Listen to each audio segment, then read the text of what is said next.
Well, I saw him turn not on, and I thought, well, maybe No, we're going for an intermittent setting. Oh, yeah, right. That's all we need, right? Okay. Almost time.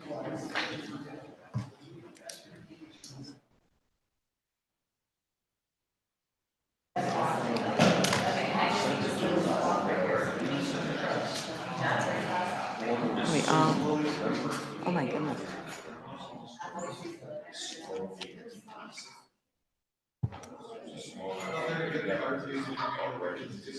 Okay.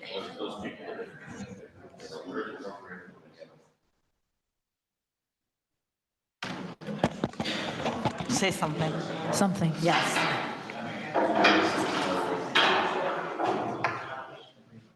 Okay.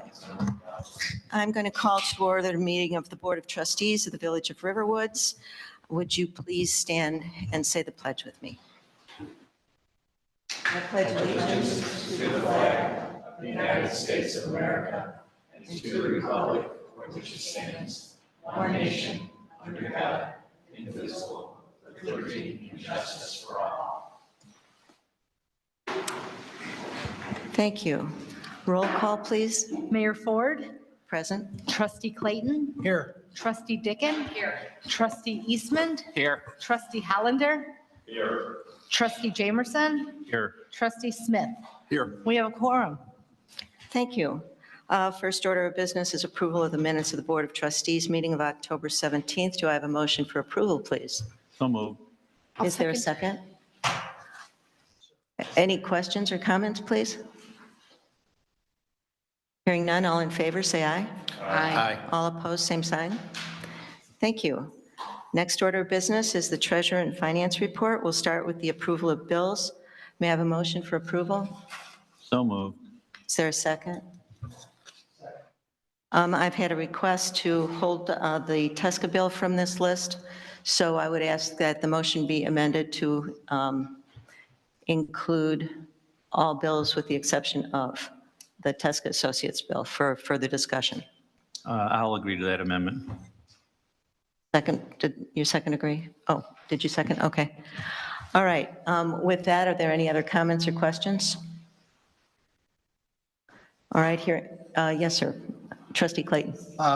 Under Pinestone Lawn and Snow, which is number 15448, there's ecologist and forester expense. And I was kind of wondering, is that booked in the right place? I'm thinking that might be for the tree removal, but if you'd like, I can get back to you with an answer for a specific question. Okay.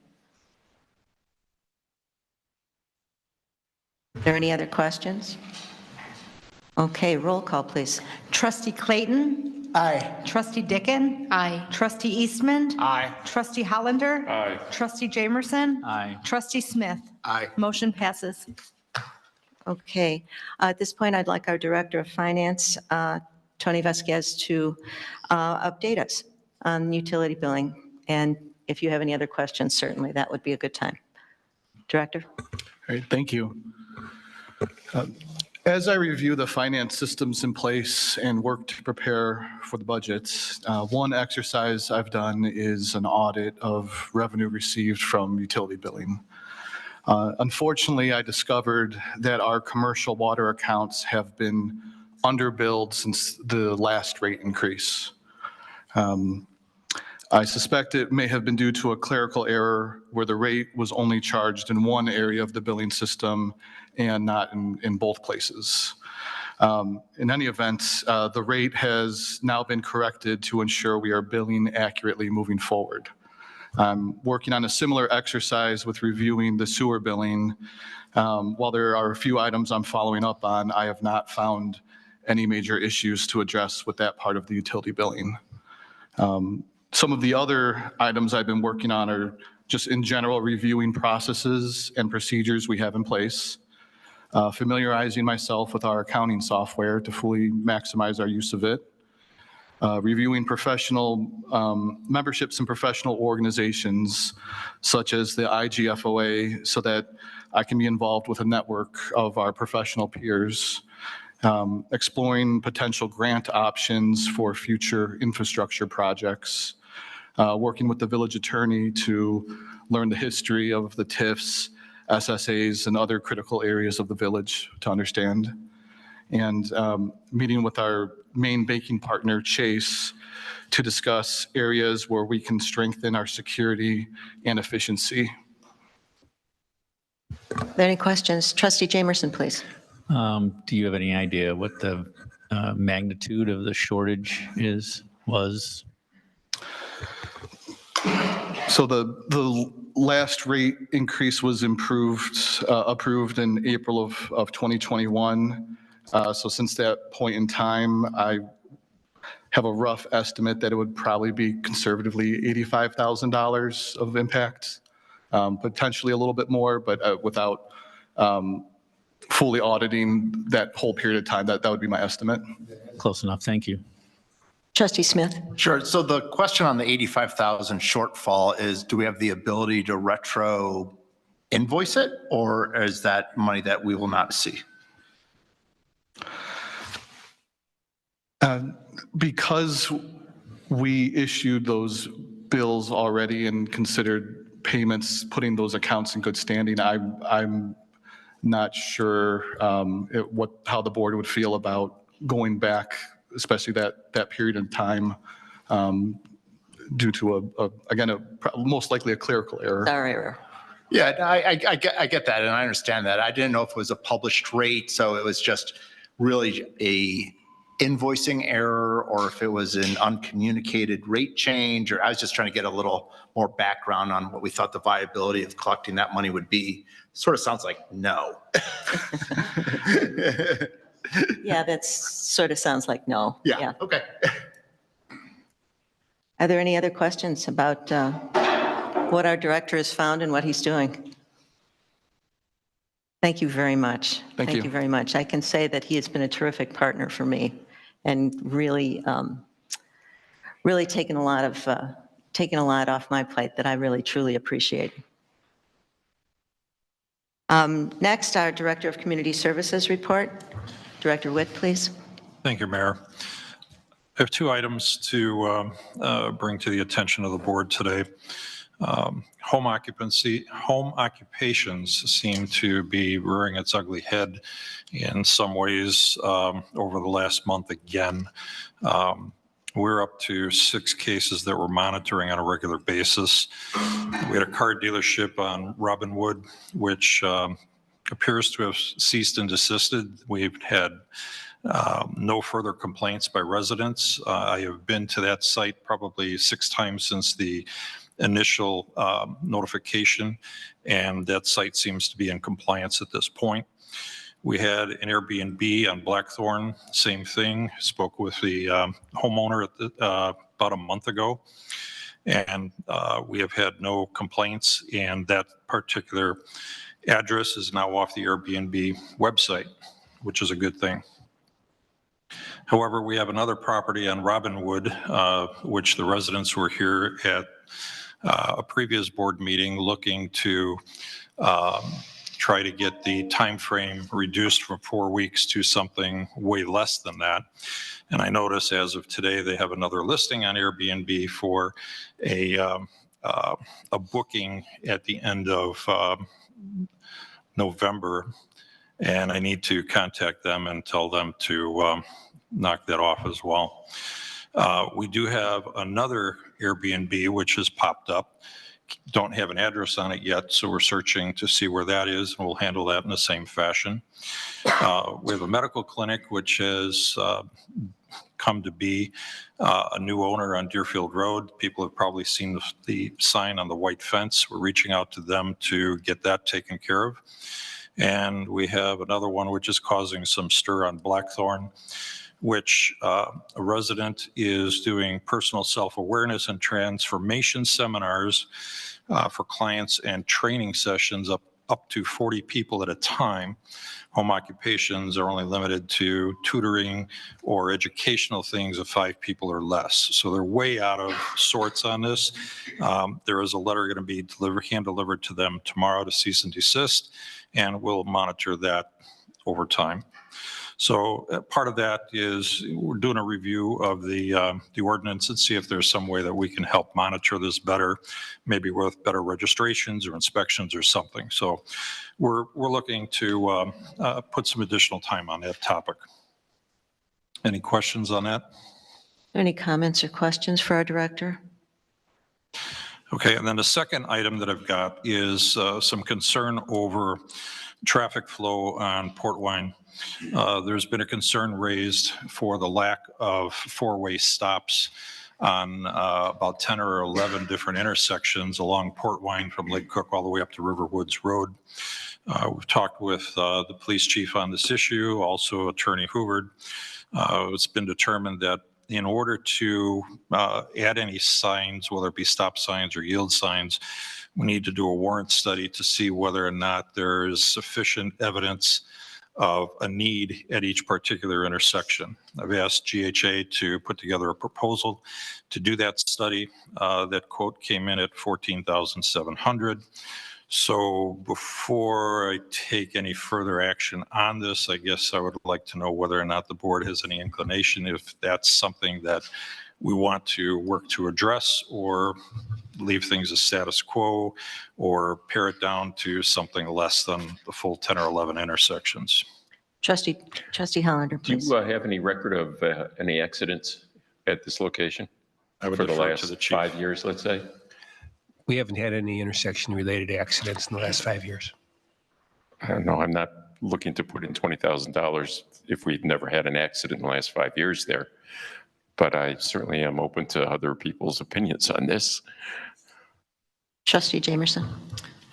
It sounds like that's every single intersection on Port Wine, right? That would be yes. Okay. So the two stop signs that are on Port Wine are not obeyed on a regular basis. I've been hit almost. I've seen so many people run the stop sign at Blackthorn and Port Wine, and I know the chief has had cars out there, and he's issued some warrants along the way. But adding stop signs along that it doesn't. I don't think it makes sense personally, especially if we haven't had any accidents. It seems like a lot of money to spend for a bunch of stop signs that a lot of people aren't going to obey. They roll through them now in a lot of cases. And just to clarify, the stop signs that we're looking at would not be additional stop signs for traffic on Port Wine. You're talking about the side The streets. side streets that intersect with it. So I did ask, and it was actually put up for a stop sign at Blackthorn and Port Wine for, I think that's Meredith that goes east. Is it Meredith? Whatever intersects there. It's Daiquiri. Because what is it? I think it's Daiquiri. Daiquiri. Daiquiri. There's 3 stop signs there now, but there wasn't one on the 4th corner. And that didn't make sense because Daiquiri didn't have a stop sign. But I'm not sure that putting stop signs on the side streets makes a lot of sense.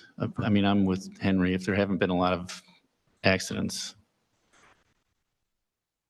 Doesn't sound like the board's of a mind to go forward with that. No, Trustee Eastman, please. I was just going to say, I agree with the other 2 trustees. I would rather see focus on, because I've seen the exact same things that Rick has mentioned in terms of enforcing the existing stop signs that are there. There are a lot of people that don't obey those stop signs, and I think that's a better use of time and resources. Any other comments? Trustee Dickon. Would maybe a speed bump be a better solution? Because you could easily run a stop sign. You can't just roll over a speed bump. That kind of forces you to slow down. I'm not sure that we have the ability to do that. I just know usually the speed bumps come into maintenance and snow plowing issues. They do. and- No, sorry.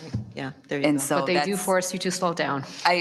I completely understand where you're coming from, but a lot of times there's thrown out there and then not saying we're not going to maintain them, but they're not, and then your snow plows are going to nail them. So every spring they're going to come, and unless you do the true, table that you see like around campuses and stuff like that, that or people are going to complain that, you ruined my car, that type of thing. But I get where you're coming from. I have sympathy for you. Also, poorly maintained roads slow people down, so, that's, yes, that is true. Again, it doesn't sound like the board is of a mind to go forward with that, so thank you very much, but we'll put that in the file. Thank you for the direction. That's all I have tonight. Okay. Any questions for our director on other issues? Okay. Thank you very much. Consultants' reports. Attorney report, please. I don't have anything. Village engineer, please. Good evening. I had a meeting with Lake County Public Works, Boulder contractors, and some other representatives with Public Works for the Saunders Road Force Main improvement. This is a project that's going to be from about West Course all the way down through to close to the Baxter property on Saunders. And they're they're installing a new force main for capacity reasons. We met and we discussed, they're going to start on Wednesday. They've already sent out pamphlets to residents in the area that are going to be impacted of when the construction's starting. They're going to put silt fence up tomorrow. They've already started utility locates. So if you've driven down Saunders and it looks like a bunch of graffiti, there's a purpose to it. They're actually different symbols, mean different underground utilities that are out there. Our staff's assisting with the water main locations since that's village. So we'll be out there making sure that that's located as well. And then we're working with Lake County Public Works for location of the sanitary, which are the two main utilities that would be obviously our concern. And so they plan on starting construction on Monday. And so when starting tomorrow, there'll be silt fence being installed. They'll be bringing in materials, all the pipes for the underground improvements. And then there's a potential of looking at some additional traffic control, which will notify the residents once that comes into place about trying to limit the access of Saunders to more of local, not through traffic, for the safety of vehicles with all the construction going on. Trustee Jamerson, please. Are they open cutting that? No, that is directionally It's all drilled. directional bore? Mhm. Okay. The only thing you'll see cut are the bore pits. So they're usually 10 by 20 holes you'll see on the ground off the road that they physically have to put the machine in to push the pipe through. Other than that, you're not going to see any other disturbance, knock on wood. So residents will begin seeing signs that local traffic only? That's When will supposed to that be happen? up. Yeah, that's supposed to be up on Monday when they actually Monday. start construction. Okay. And now we've duly notified our police department and our fire department. They're exempt. They're above local and through. They go through anything. But so that's going to be the major action going. And it's just the start of all the construction that's going to be going on. But we'll be seeing that and we'll be overseeing anything dealing with utilities that arise from the project. And we expect it to be in that condition or in a construction phase until when? For this project or all the projects? This For this project's supposed project? to end in May, Okay. just in time for the potential Deerfield Road and other roadway projects to start up that fall. So Any questions or comments for our village engineer? Thank you. no problem. Thanks. Ecologist isn't with us tonight. Plan Commission, please. Chairman Brightcott. Mayor, hold on. Oops, I'm sorry. Trustee Hollander. As it relates to the ecologist, although I know he's not here today, but I was just talking to Andy, and I'd like to know if we could get an accounting since the cost share program has started. I know it's been about 8-9 years now. If we can get two numbers, one is on a yearly basis, the number of individual properties that have taken advantage of it and the total cost each year. I have an impression that when it first started, the first 2-3 years, there must have been some larger number of people who learned about it and made use of it. And now we're 8-9 years later. I'm sort of curious to see where the program sits as far as dollars and frequency. Maybe we can get some idea of that. Yeah, that's a good idea. And For budget purposes, we're going to want it for, to see what we might expect as well. it's one of our few, first of all, it's a significant expense, and it's one of the things we're most proud of, and I'd like to just, see where we're at with it. Okay, I've got a note. Is there any other comment on that? Yeah. Oh, Trustee Dickin, please. I know that data exists because I've spoken to Steve and he actually showed me a very impressive spreadsheet. He's very detail oriented, so he'll be able to get that data to you over in just a split second. Trustee Jamerson. And if you look at the bills, I don't think there were any on this bill run, but you can see where it says cost share invasive, cost share, it's on there, but it's easier to have it tallied. Yeah. Yeah, he's still he's been very active, but it's the how active and how much. I think, yeah, consolidation of all of that. Any other comments on that? Okay, Chairman Brightcoff. Good evening. I'll be very, very brief. The Plan Commission is not meeting in November, and our next meeting will be December the 13th. It's a rescheduled date. And that's all I have. Any questions for our chairman? And drum roll, please. Chair, zoning Sherry board of- tells me that she has nothing to report. Okay, thank you. Police report, chief, please.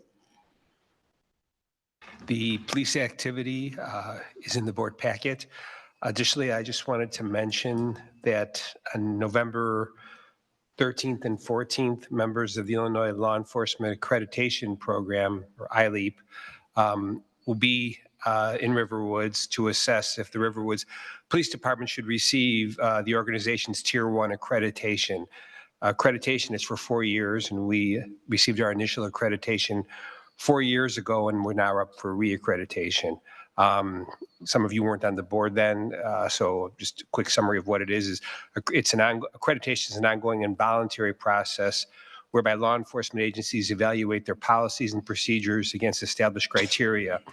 The policies and procedures are then verified to be in compliance with the Illinois Law Enforcement Accreditation Council, and the police department will be judged on the basis of 264 separate ILEAP standards and substandards as it pertains to the administration, operations, personnel, and training.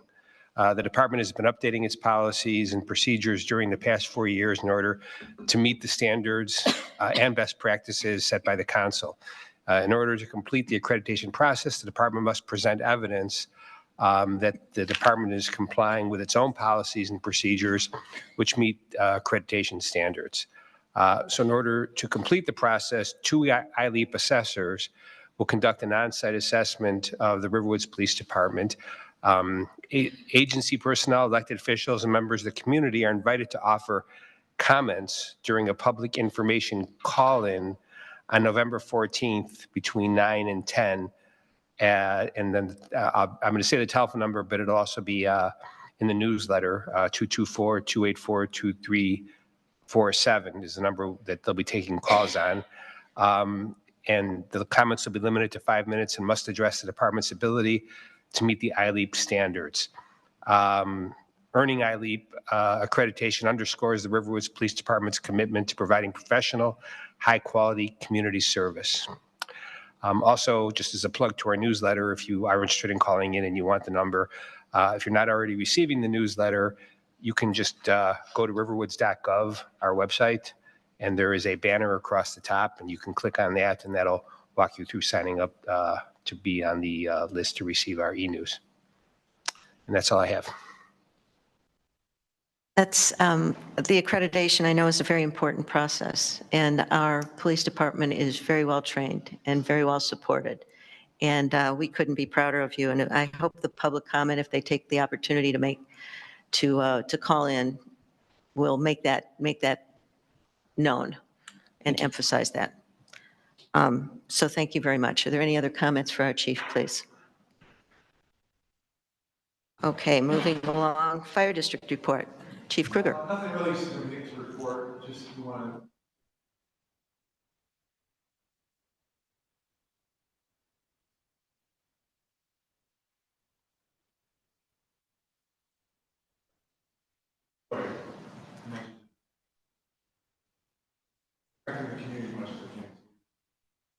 Well, thank you for coming. We do appreciate your presence at those two. Are there any questions for our chief? Okay, moving along, information items and comments from the president. I really don't have anything other than to say that I'm just so pleased that we have our team in place now, our senior directors, and we're all getting together and trying to figure out how to work together, but it's just made a tremendous difference in the operations and the efficiency and what we're being able to find and what we're being able to fix. And I think you heard a little about that already. So I'm really I'm really enthusiastic. I don't want to say charged, pumped, whatever, but I am. So thank you very much for that. We'll move along to new business. And the first item that we have listed, we're going to delay that. The first item was approval of a contract for reconfiguration of certain village offices, but we're not entirely prepared with that tonight, so we're going to delay that. Next on the agenda is approval of a snow plowing contract for the 23-24 season. In your packet, you have a memo from Director Witt. Would you like to say a few words about that, please, sir? Certainly, Mayor. We took 3 competitive bids from contractors in the area. Unfortunately, what we did get was only one contractor that had municipal experience. We took bids from AB Sanchez Inc. They are currently under contract with Bannockburn, but they haven't done municipal work prior to that contract. Berg Chicago Inc. is another larger contractor whose office areas and his yard areas are local to Riverwoods. However, again, they don't have any municipal experience in doing roadways, but obviously they do a lot of parking lots. And then we found Wayne Ender Contracting. Wayne Ender's company has been doing municipal work in Wilmette and the North Shore area. I know they work for golf as well for the past 35 years. Looking at the bid amounts in the memo that I put together, the highlighted numbers are the low bids, and you can see that despite there being some discrepancy in who's actually the low bid, in the general area, the 0 to 3, the 6 to 8 inch zones, Ender came in as the low bid, and he's not all that far off with regard to the 3 to 6 inch range. So based on those numbers, and the bids were fairly tight. So based on those numbers and years of experience that Ender has, I'd recommend entering into a contract with them for the 23-24 snow season. Do you have a motion for approval? Oh, sure. I'll move to approve it. Okay. Is there a second? Second. Discussion. Trustee Jamerson, please. Thank you. I just have a quick question. So the way I read their proposal, and I'm sure the other ones were the same way, the 0 to 3 inches, it's an automatic plowing and salting after 2 inches of accumulation, right?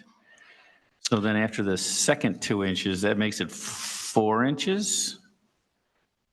Do they plow it every 2 inches, or are they plowing it at 3 and at 6 and at 8? That's my only question, and I don't have a problem proving them. I'm just questioning, and I don't know what the old contract said and when they plowed the streets, but after 2 inches of accumulation. No, I think what you're going to find, and each of the bids were basically had the same range. Right. What they were looking at is a 0 to 3 inch. So let's just talk as that particular case. They're going to plow once. Which holds true for all the others. They're going to plow once. For the plowing. So they would salt, if we have a 1 inch snow, they're going to plow a 1 inch snow, they're going to salt after if needed. And the salting is not necessarily an automatic thereafter. It's going to depend on weather conditions, because sometimes you have temperatures where you don't need it. Right. If the snow continues and, they've plowed once and they're coming back a second time and they're within that 0 to 3, that's their baseline. If you start going into, 3 to 6 inch snowfall, you kick up. Then if you're going from the 6 to 8, you're kicking up. And then after that, it's just a multiple of their somewhere in a range of 2 inches out of the first batch and 4 inches out of the second batch or whatever. So it's a mix and match. And I looked at that versus each of the others, and you could see where the numbers fell into place for each of them. And again, Ender came in with reasonable numbers. Okay. Okay. I'm just curious. I mean, they're not going to charge us, if it's a 5-inch snowfall, Yes. you're going to charge us assuming we use calcium chloride, which I'm all for, on the walks, $2,640 for one plow? No, Are they going to plow 2 or 3 times and only charge us the $2,640? That's the question. They're not going to charge us every time they plow. No. Okay, that's the. They're plowing, they're charging per event. Okay, perfect.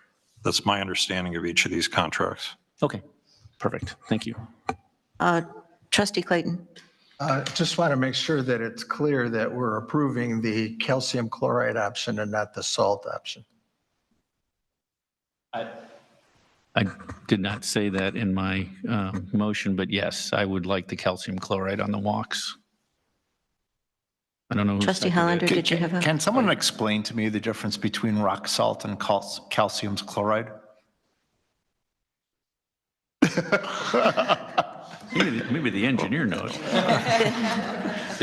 I think the difference is that calcium chloride is not as destructive to vegetation as rocks. And that's precisely it. Calcium chloride's a chemical mixture. The rock salt is basically get it out of the earth and put it down. The issue with rock salt historically is that it is very aggressive.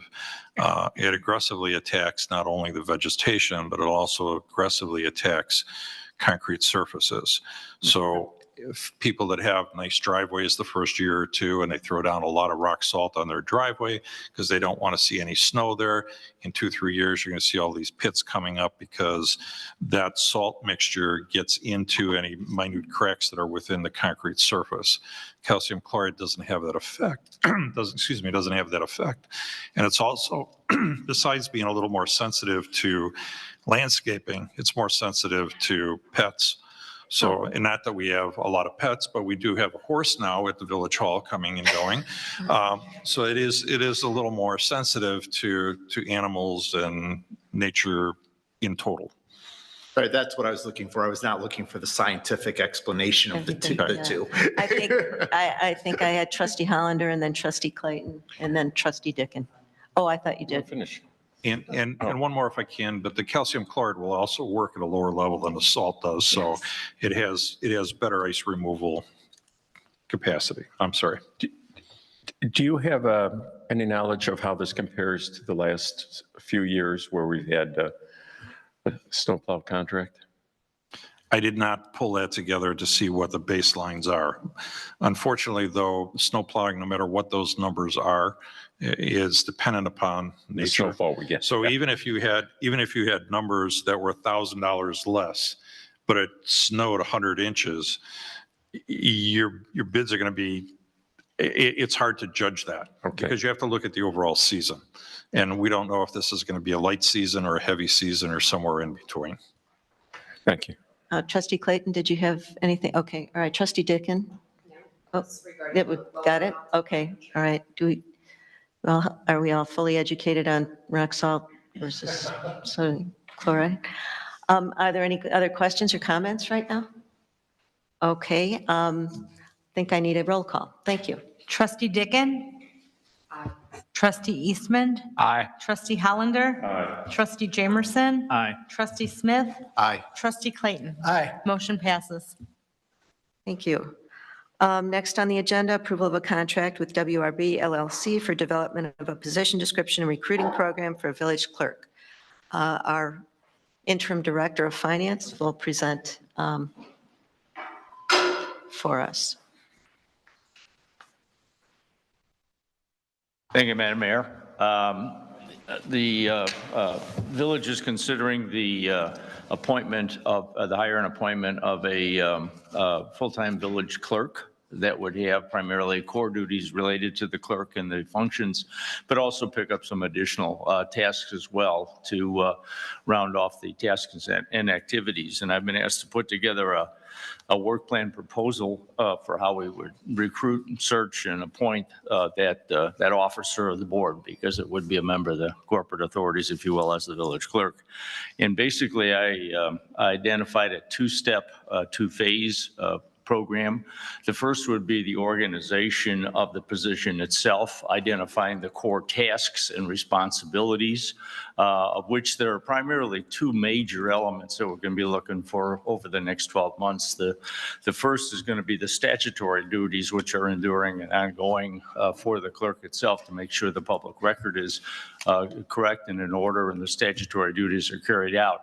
And the second is a process that was sort of launched but hasn't gone anywhere yet, and that's the reorganization of the public record in the Village Hall. That needs a fair amount of work. We've already met with the Secretary of State's representative to organize and identify how we're going to call out the paper documents that are no longer needed and advance and reorganize, if you will, our record system.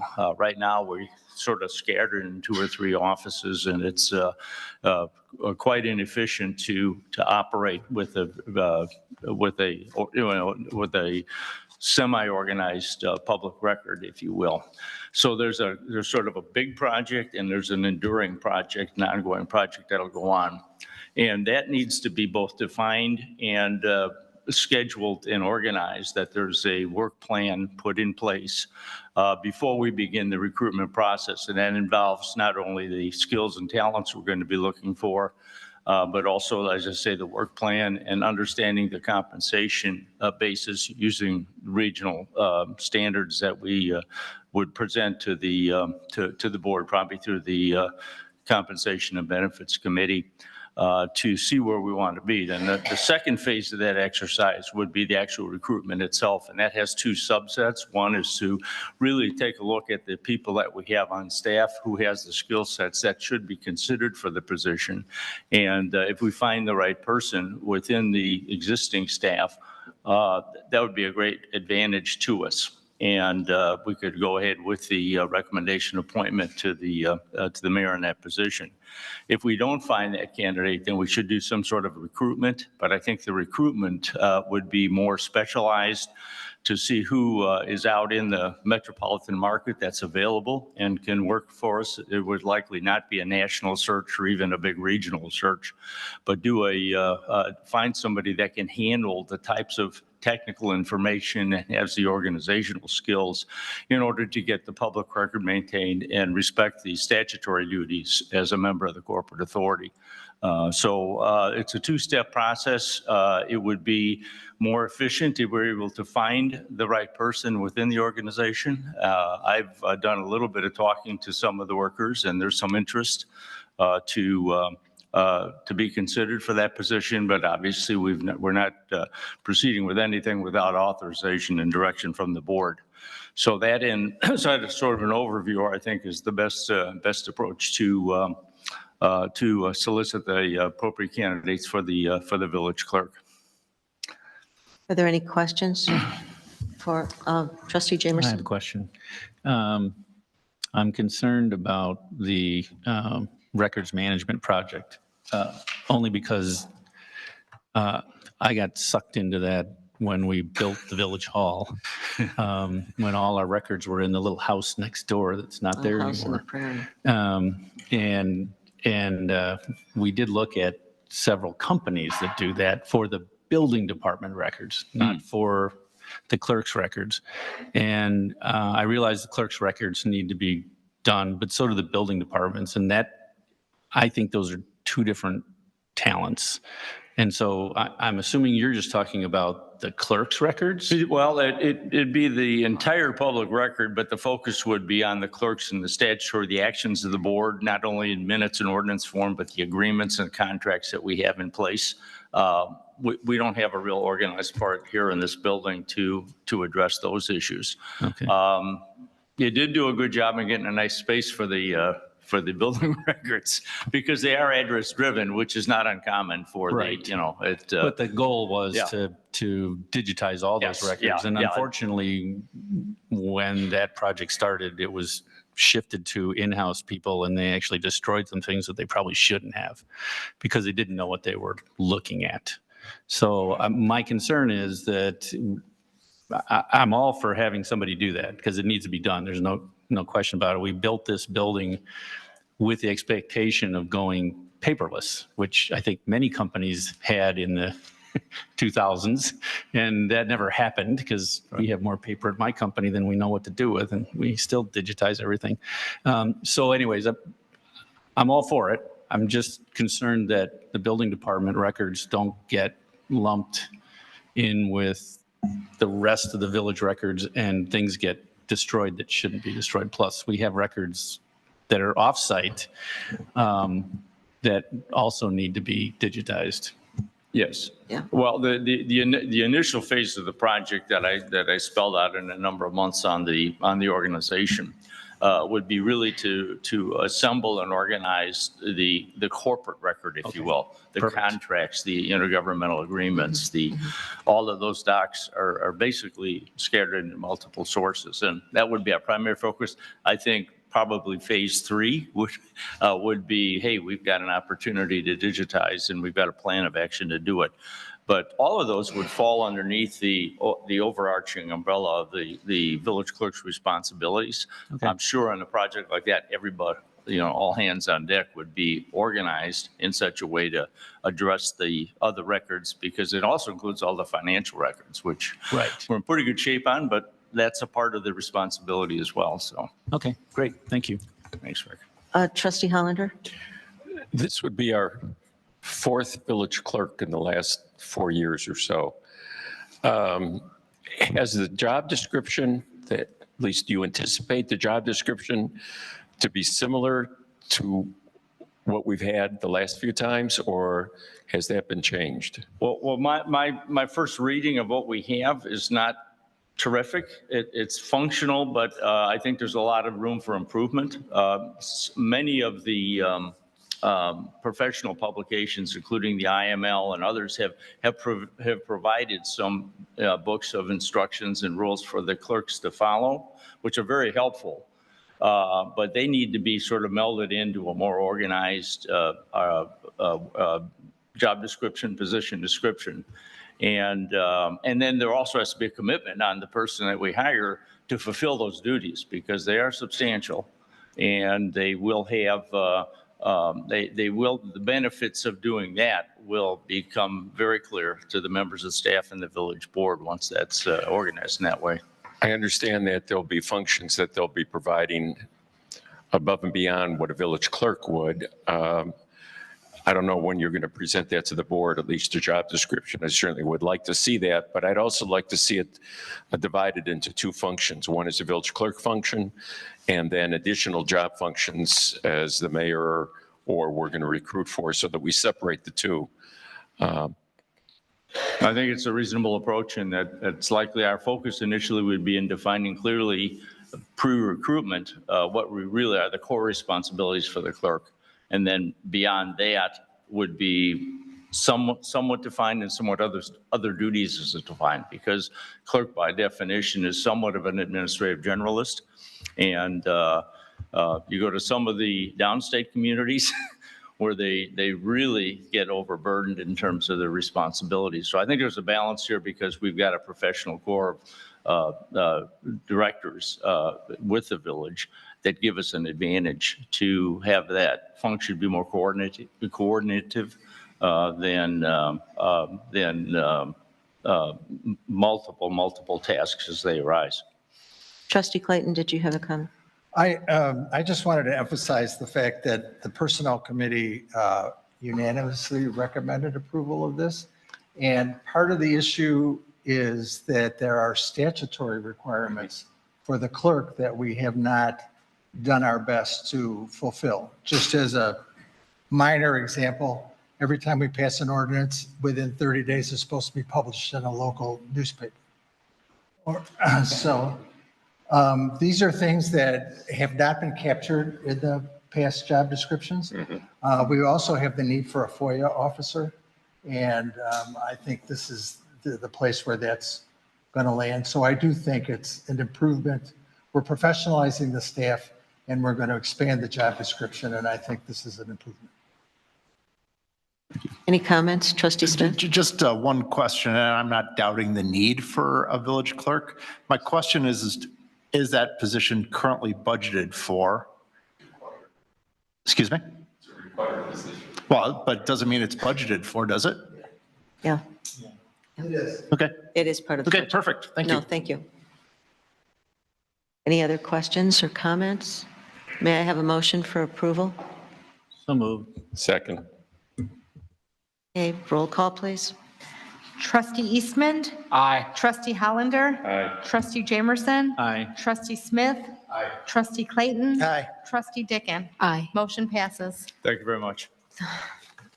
And I say thank you too. On Mr. Balling's record, we've been building, and I hope to continue to build with this. Thank you. Thank you. All right, next on the agenda is a discussion of the Plan Commission report regarding an ordinance amending the special use for Colonial Court to allow video gaming.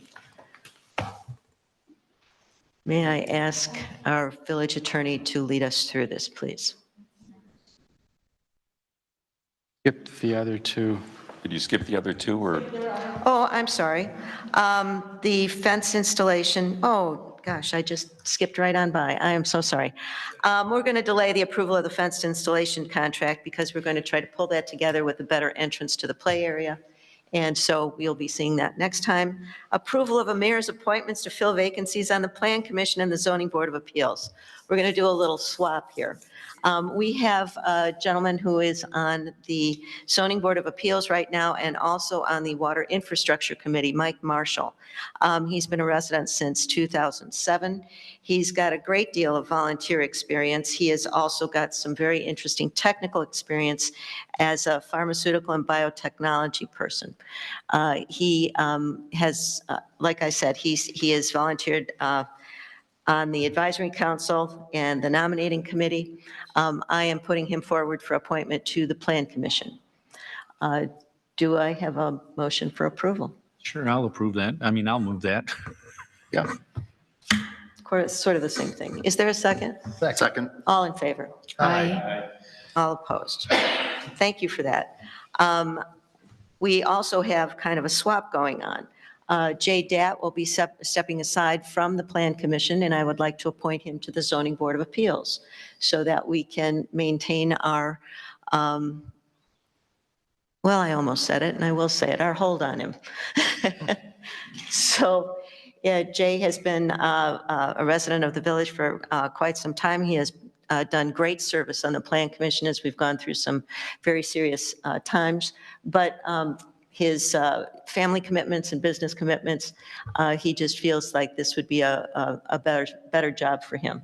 So may I have a motion for approval for appointment of Jay Dat to our Zoning Board of Appeals? So moved. Is there a second? Second. All in favor? Aye. Aye. He will obviously be taking Mark Marshall's position. So those are the only positions I have for you this evening. But now we will continue on, and thank you very much for that. Now we will continue on for a discussion of the Plan Commission report regarding an ordinance amending the special use for Colonial Court to allow video gaming. Attorney Huvard, please. If you will turn to page 41 of your packet. Is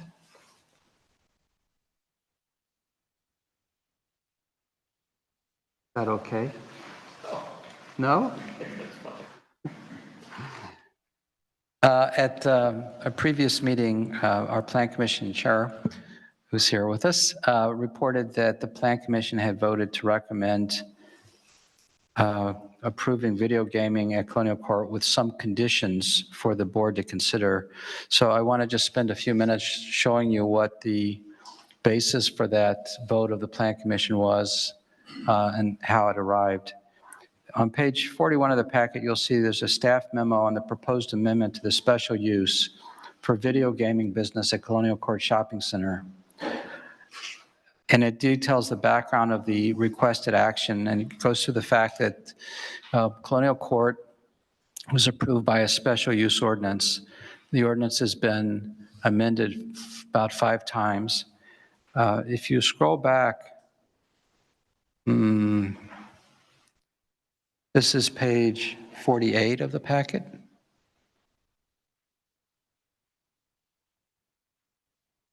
You're able to follow? These are the uses that are currently allowed at the Colonial Court Shopping Center under the special use. You'll see they're numbered 1 through 51.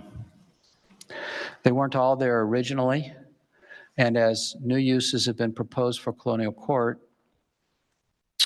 it's been necessary to amend the ordinance, and so some of these uses, they look like they're one-offs, but they were, because they came to us with a request, we amended the ordinance, and we added a use. This particular arrangement is unique to Colonial Court. It's just how it was set up in the late 1970s, and 1979, I think, was the original ordinance. And we haven't changed that. We've just basically added to the allowed uses. So you'll see, for example, use 49 is a Korean restaurant. 50 was a restaurant offering certain kind of food. 51 was when we approved health and wellness stores offering products for sale at retail and so forth. So this particular request mirrored what we did when we approved video gaming at the shops. And if you look, I'm now going to take you back to page 41 of the packet. Now that you've seen all the uses allowed at Colonial Court, the particular request was to add use number 52. Does everyone see that? This wording mirrors what we approved at the shops. A licensed establishment, which is defined in the Video Gaming Act, which offers video gaming terminals for play, provided that use remains subject to all limitations specified in the liquor license issued for the establishment, and provided that the establishment is operated in a restaurant in a standalone building. Of course, we crafted those words so that the only place that video gaming could be authorized at Colonial Court would so far be the building where the brunch factory is. It's a standalone restaurant building. No other restaurant is in a standalone building at Colonial Court. So that's how we attempted to narrow the ambit of the ordinance. The staff memo goes on to describe a little bit of the history of how we delayed hearing about this particular request because we were waiting for Baby Vegas. I know Baby Vegas has taken out a permit. I don't know unless Director Witt has an update. I don't know where they are. We're going to try and find out where they are in their construction.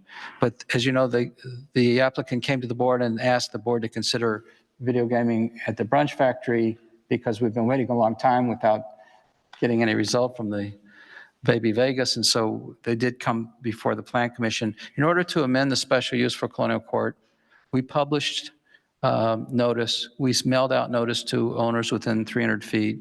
We posted a sign. We did everything that we normally do for adopting a special use ordinance, because when you amend a special use, you follow the same procedures. The other thing that the staff memo pointed out, it included a partial map that we got from Lake County. It's their engineering firm, Christopher Burke Engineering, that shows the effect of the widening of Deerfield Road and the loss of 25 parking spaces from Colonial Court Shopping Center. Most of those at one point I thought that the loss of parking spaces would be only the very southern bank row of parking that's along Deerfield Road, but according to the offer they made for the taking for these parking spaces, they believe that all of the parking spaces will be lost because there won't be enough room for turning radius. So the entire south bank of parking along Deerfield Road will be lost on both sides of the entrance. It's a total of 25 parking spaces. The Village Code, Section 9-10-2-G states that a plan of parking facilities shall accompany each application for a building permit or a certificate of compliance or application for rezoning. What the code seemed to be getting at is that if you're going to ask for a rezoning and you're in a commercial situation, you should make sure that you've analyzed the parking situation. Not all of the board knows that we, in the course of considering the proposal over at the Federal Life parcel, we did ask Tesca Associates, our planning consultant, to envision the future of the access road that the village is trying to construct that would link the shopping centers to Deerfield Road. And if you go to page 54 of the packet,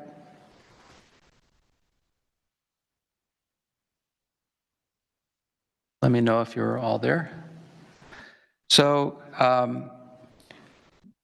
we took out any reference to any kind of development on Federal Life. It's just blanked out. But the detention basins that you see there will be there. The southern detention basin is currently there. The northern detention basin will be there as a result of the Deerfield Road widening. So that detention capacity is necessary given the widening of Deerfield Road. The path of the access road that the village has drawn in there was something that we worked out as a design matter with Lake County over the last couple of years. It's been part of a master plan that Tesca Associates, in fact, prepared for the village to try and plan out the Milwaukee Avenue corridor. So it aligns on Deerfield Road opposite the entrance to CubeSmart, and is the point at which we one day could have a traffic signal if warrants, justify such a traffic signal. We, in planning for this access road and asking a developer when they were looking at Federal Life to put in the access road, we obviously were trying to improve the long-term feasibility of the shopping centers given their severely curtailed access. Once the Deerfield Road widening occurs, the ability to get in and out of Colonial Court will be limited to right in, right out on Deerfield Road. Right now you can make a left in, but you won't be able to because there'll be a median in Deerfield Road. So this access road was designed to connect to the shopping centers, provides dual purposes. It serves the Federal Life parcel, it serves the shopping centers. It may even convey other movements from the south side of Deerfield Road north. And we also asked Tesca to look at the circulation on the Colonial Court Shopping Center. And what you're looking at is not the existing layout, but a suggested layout from Tesca Associates. We went to Northside Community Bank. We asked them to consider reducing the number of drive-through lanes they have from 4 to 2. They said yes. That's reflected in this plan. So what Tesca Associates was trying to do was envision how the connection would work with the shopping center and how with reducing some of the footprint that's not contributing to parking, we could ameliorate the loss of parking in the shopping center. So in the staff memo, we wanted the board to be aware of this because we have, besides the parking demand created by the brunch factory, by video gaming, there's other potential uses coming into Colonial Court. And as you know, we're trying to be proactive for a change instead of just reacting to the situation. If we know we're going to lose 25 parking spaces, we thought that the board ought to think about it.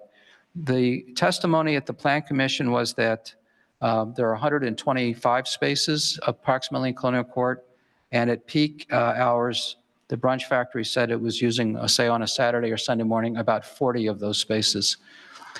If the 125 spaces are reduced to 100, then they would be using 40 out of 100 parking spaces.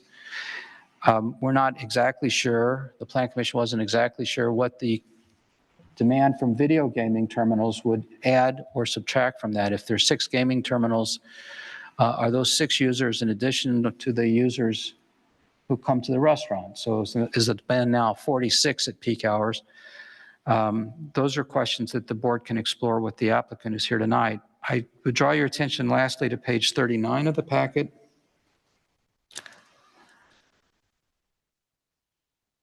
Page 39 of the packet.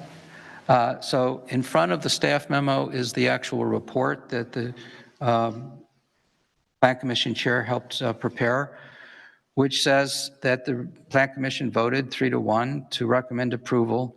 The request, and then it lists use number 52, which you now know would be the proposed use, and the conditions on page, the next page, 40, are to control the access to the video gaming terminals by underage people who'd be in the restaurant. If you go back to page 39, you'll see the path of entrance and exit into the video gaming area. To get to the restrooms will pass immediately near where the 6 video gaming terminals are along the north wall of the restaurant. You all see that on page 39 of the packet? So the Plan Commission had a lot of discussion about whether there could be a half wall there, how we would shield that area from children who would be naturally attracted to that area. The people have to come to the restroom, have to walk immediately past the video gaming terminals. Since we've had that discussion of the Plan Commission, I understand that there have been a number of drawings that were submitted. The Director Wood has been looking at those. So the subject matter tonight for discussion is the Plan Commission's recommendation, and particularly not only the core question of whether to approve video gaming, but the 2 conditions that the Plan Commission asked that you consider, which were how to best shield or control access to the video gaming terminals, and 2, what to do about parking. Should we in some way try and look forward to that plan that Tesco Associates drew up and ask for some cooperation from ownership to agree to that plan so that we know that the access road can connect into the shopping center. So that's an overview of the Plan Commission report. Trustee Hollander. Earlier on, you said something, I want to make certain I understood it correctly. If the brunch factory closes or changes to a different business, what happens to the machines? In other words, is this dependent upon the brunch factory remaining as a restaurant under that ownership, or could this turn into just be a place to gamble? No, it has to be in a restaurant, in a functioning restaurant. And the liquor license, which would authorize, because you have to have a specific liquor license that authorizes dispensing liquor in video gaming business, and the board is going to set conditions in that liquor license which would specify that it's to a video gaming establishment that is within a functioning restaurant. Now, they're not planning on having video gaming only during peak hours of restaurant use. There will be hours of the day when, and maybe the applicant can tell you this, where restaurant business will fall off in the afternoon, late at night. They don't have as much business. They're asking for the same hours as Baby Vegas, which goes till 1 in the morning or midnight on some nights. So there's hours considerably beyond the time at which there's a restaurant that's fully functioning, but they will be serving some light snacks or something to the patrons. But that's what was presented at the Plan Commission. Okay. Trustee Clayton. If memory serves me well, which at my age is sometimes not true, there was considerable conversation about parking at the Plan Commission level and at the board level when Brunch Factory first went in there. And the conclusion after a lot of conversation was that the village had no compelling interest with regard to the number of parking places there. And when you go back to the special use ordinance, there's no health and safety rationale. There's nothing other than the fact that we could take the same parking submission that the Brunch Factory gave us when they opened and use it in exactly this situation, because this is a commercial decision. If they believe they can open their facility and have sufficient parking in order to make a living, that's their decision to make. We should be engaged in that. If you're asking me whether we as a legal right have that right to consider, for example. No, I'm not asking that. I'm just saying we've considered this and decided it already. I don't recall that because when we approved the Colonial Court Shopping Center, there was a site plan with a minimum number of parking spaces. And if you look at all of the instances of commercial development we've done, we have an ordinance that specifies a minimum parking ratio and we enforce it. And we looked at the proposal to develop Federal Life, and many of you made comments that there was insufficient parking. And that was one of the concerns for turning down the proposal. So Bruce, if I could, that's a situation where the village does have a compelling interest. And so it's very appropriate for the village to get involved in that. There's potential spillover into another residential area. There's safety concerns with regard to getting the fire trucks around and all of that. In this specific instance, I'm struggling to find out where our compelling interest is in holding up the approval of the special use for a parking plan. Well, in my experience, it's very common to consider parking impact in any kind of rezoning. And in fact, I cited the section in the code when it says to do that. That's not the point. And, you know, so I don't know what to tell you, except that in every other commercial application we look at, we consider the minimum parking requirements to avoid public hazards. I specifically remember the Plan Commission meeting when, after we were discussing it for somebody, you threw up your hands, you said, okay, we won't worry about the parking. This is I just think that while we have the right to do this, we don't necessarily have the compulsion to do this. And I think in this specific instance, the village has no compelling interest. Well, okay, that's your, I mean, in working on the staff report, I treated this as I would treat any other commercial development. And we would definitely pay attention to whether there was sufficient parking. And I would tell you this, when we first approved the Brunch Factory, there was a discussion. I don't know if Trustee Jamerson was there, but one of the conclusions was that if you look at the certificate of occupancy for when the building was rehabbed, there is a condition in the certificate of occupancy that it continue to meet the parking sufficiency as envisioned by the site plan. Okay. That's fine. I'll accept that. Trustee Jamerson.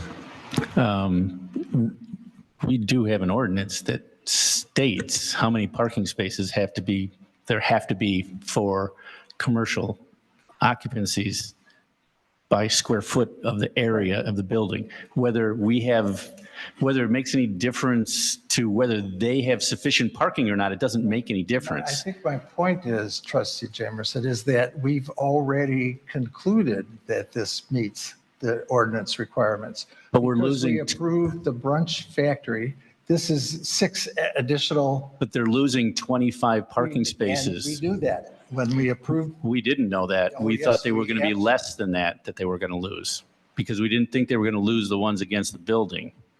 Now they're losing all those parking spaces, and that lot is packed No. on Saturdays and Sundays, which is great. But when you take away those, I mean, if you look at the spaces just around the building, I'm looking at the original plan, which actually has the spaces delineated, and it may not be exactly the way the spaces are striped right now. It's on page 52. If you take out the 25 spaces that are going to be lost, they have 32 spaces around the building. And then the rest of the spaces are in the rest of the center, and most of the spaces are at the very northwest corner of the property. And so that's just, so anyways, but my question was, if the bank, who's going to pay for the bank removing because technically the bank is not part of that special use, correct? They are. They are, okay. Well, I mean, we're open to any conversation with ownership. I mean, it's in a TIF district. You know, the concept plan was a suggestion as to how to improve things. Well, as a first step. and as I look at, and I'm not a parking engineer, but as I look at the thing Tesca drew, they're removing a whole bunch of spaces that are closest to the building in the corner, where they have looks like flagstone or something on this drawing. So it looks like they've removed all the parking on the one side and half the parking on the other. So it looks like they've actually taken spaces out. Okay, I should try and defend their work, but you know, this was a concept plan that was basically, let's sit and talk about how to. I do think the parking is important, but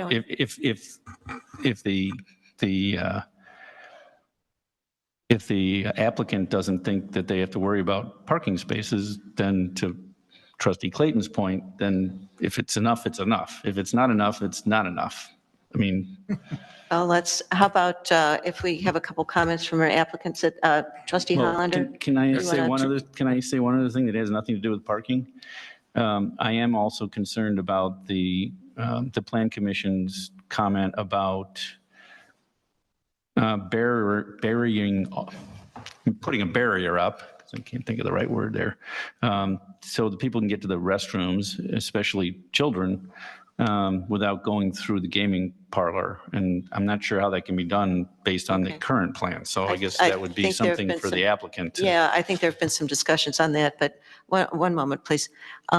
Trustee Hollander, did you want to add something? Yeah, at this two point? things. One, if this is approved, are the owners of the complex going to commit to allowing access from the east if and when that access road is built? Is that part of this? You mentioned that earlier when you were describing it. The Plan Commission thought that it would be a worthwhile subject to explore. I don't know if someone from the ownership is here tonight with this application. I'd like to at least address that at some point. Yes. Because we don't have that commitment. My second comment Okay. is related to Trustee Clayton. I do think that the village does have an interest in this. We don't want commercial businesses to fail. And if the village feels that there's not sufficient parking or access, and we approve it anyway, I think that it's in our interest to make certain that whatever we do there at least has the potential to be successful. So if we feel that parking is insufficient and know that beforehand, then I think it's wrong for us to approve something knowing that up front. Okay. And I do think we have a village interest in that. Because he addressed. I'm sorry, say something I again. said. Trustee Clayton, go ahead and we'll. So it's your assertion then that the village board knows better about what constitutes a successful business than the people who are operating the business? No. Yes, because we have to make a judgment if the business is going to fail because it doesn't have enough parking places. Why don't we We're take not it? experts in that. Yeah, well, point well made, and why don't we hear from the applicants and we can kind of go further then? Would you like to answer some of these or go forward? Yes, name Yes. and. Thank you. So My forth. name is Nick Fatikas. My last name is spelled F-T-I-K-A-S as in Sam. And I'm one of the attorneys working with the Brunch Factory and Gaming Productions LLC, the intended terminal operator.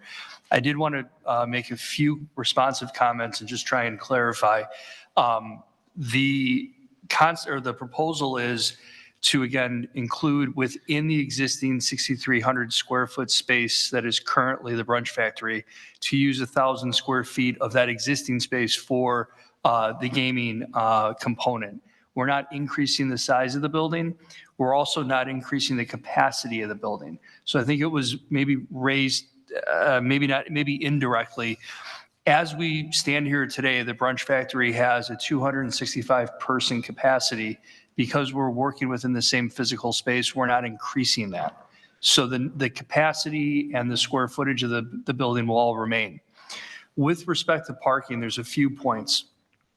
First, again, during our peak hours as Brunch Factory, which are typically Saturday and Sunday mornings, we see somewhere between 35 and 40 parking spaces that are used by our customers. What's interesting, though, is on Saturdays and Sundays, a lot of our retail neighbors are not operating at capacity. So there are a balance of spaces, again, a little bit further away from the actual restaurant. So we do think, I think to the point that was made in terms of the business, we think that absolutely, yes, the amount of parking, because we're taking it during our busiest time, is still sufficient because the limited capacity of the gaming component, it's only 6 video machines. So again, with the 265 person building capacity or restaurant capacity, we're envisioning only 6 of those folks would be able to go and play a game if they're of age and are in that area. We also put a lot of thought into knowing that this Deerfield Road expansion program is coming down the pipe. And that's going to reduce that total parking by approximately 25 spaces. We have worked with our direct neighbor at the hard corner at 1105 Milwaukee. There are 18 spaces on that property that we've agreed to have on a monthly basis, to rent on a monthly basis, so that we can provide even another assurance that we'll be able to handle our parking. I'm doing math in my head, which is a little scary, but if we're losing 25 but gaining 18, it's really a net loss of 7 spaces overall. And that's in addition to the parking spaces that'll remain after the roadway improvement. So with respect to parking, we think that at absolute max capacity on Saturday and Sundays during that typical brunch hour, we'll be okay.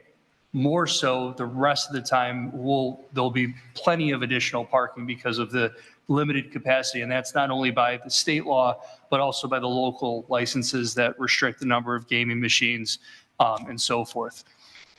And then I think that was it.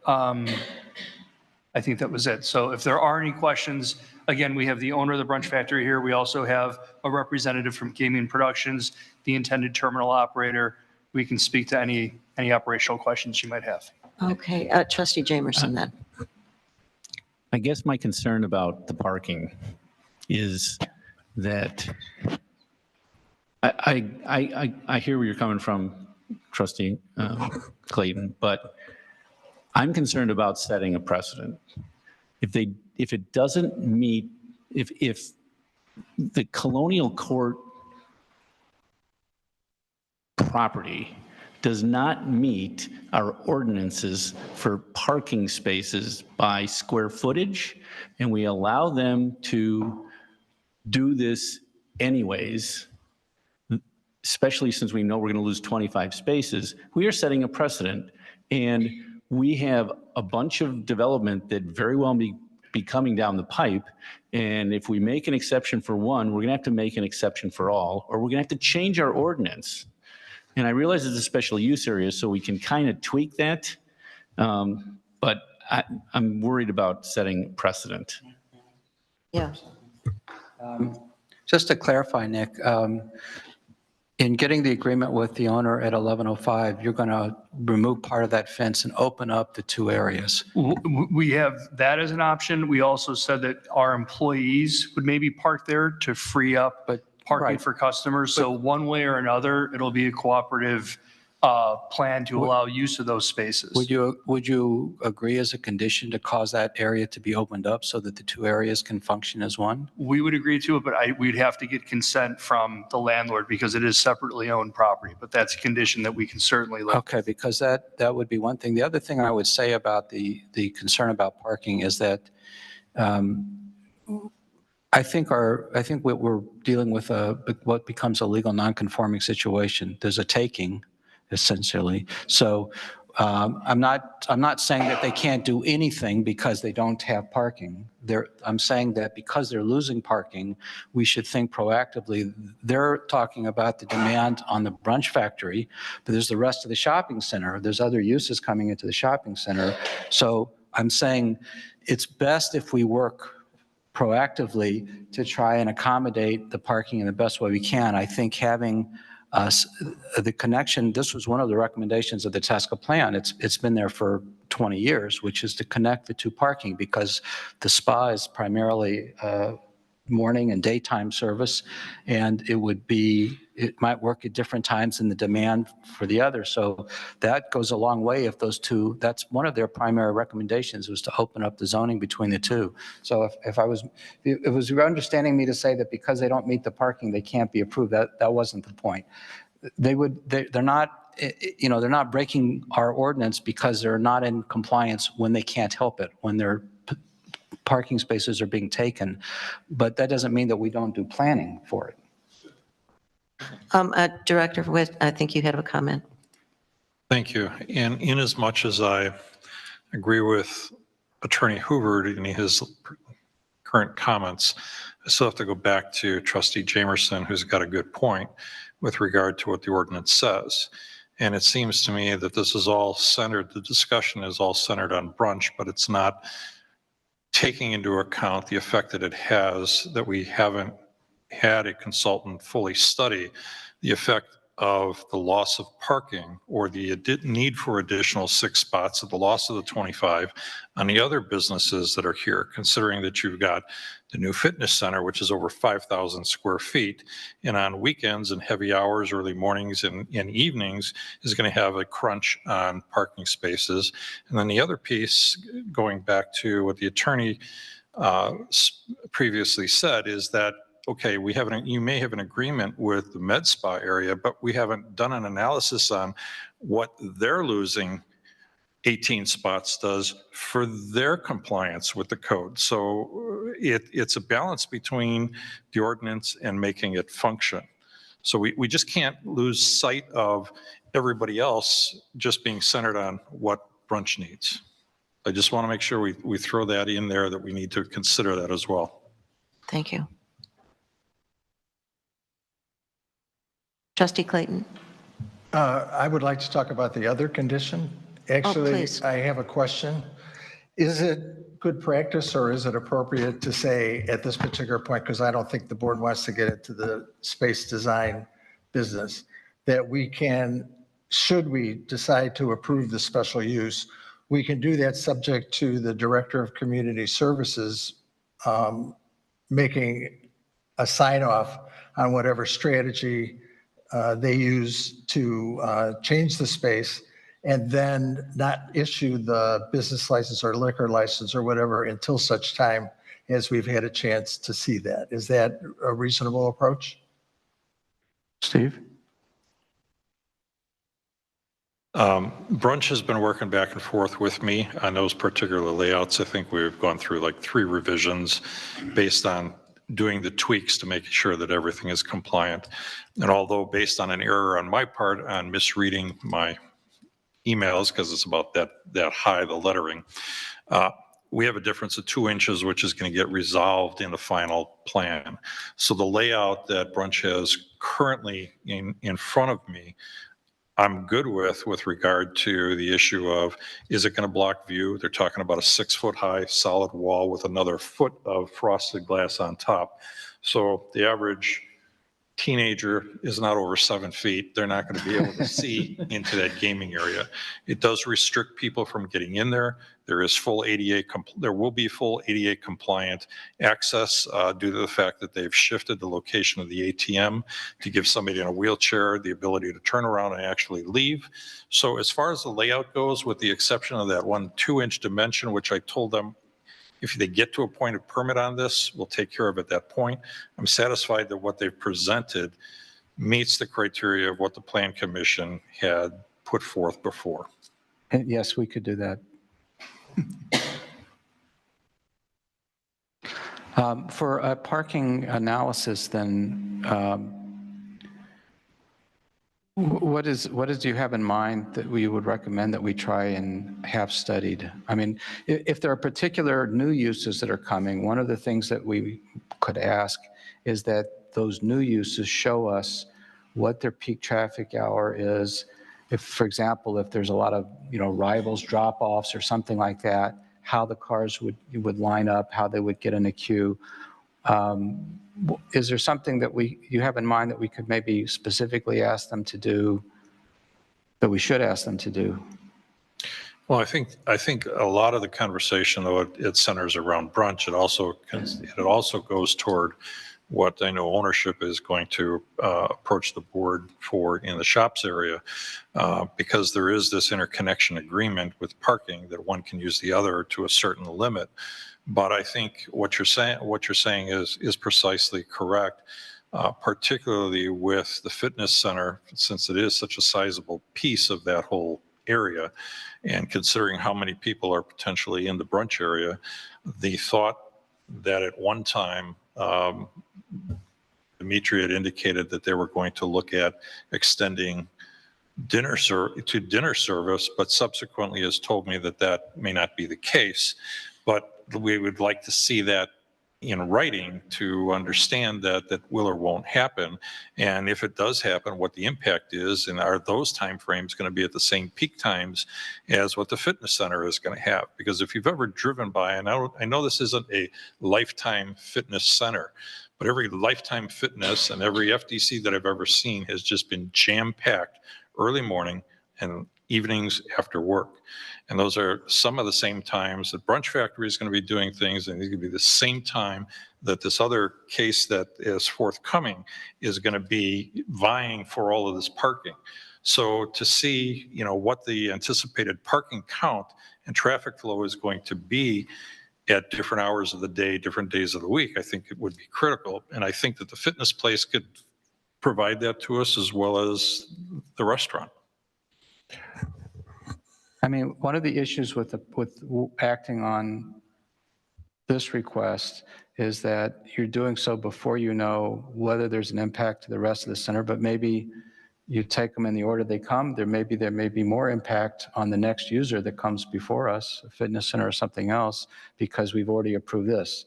The Plan Commission wanted to put the issue in front of the board to make you aware that we know that there's an issue.